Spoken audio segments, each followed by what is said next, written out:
Le second livre de Samuel, chapitre 10.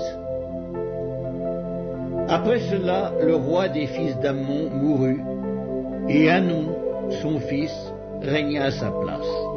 David dit, « Je montrerai de la bienveillance à Hanon, fils de Nachach, comme son père en a montré à mon égard. » Et David envoya ses serviteurs pour le consoler au sujet de son père.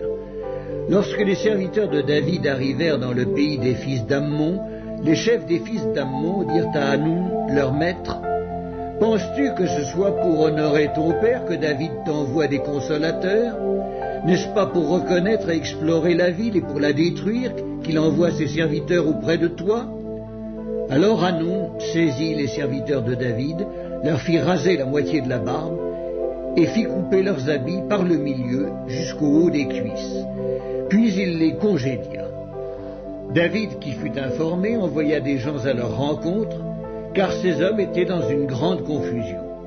Et le roi leur fit dire, « Restez à Jéricho jusqu'à ce que votre barbe ait repoussé, et revenez ensuite. » Les fils d'Ammon, voyant qu'ils s'étaient rendus odieux à David, firent enrôler à leur solde 20 000 hommes de pied chez les Syriens de Beth-Rehob et chez les Syriens de Tsoba, 1000 hommes chez le roi de Maaka et 12 000 hommes chez les gens de Tob. À cette nouvelle, David envoya contre eux Joab et toute l'armée, les hommes vaillants. Les fils d'Ammon sortirent et se rangèrent en bataille à l'entrée de la porte. Les Syriens de Tsoba et de Rehob et les hommes de Tob et de Maaka étaient à part dans la campagne. Joab vit qu'il avait à combattre par devant et par derrière. Il choisit alors sur toute l'élite d'Israël un corps qu'il opposa aux Syriens, et il plaça sous le commandement de son frère Abishai le reste du peuple pour faire face aux fils d'Ammon.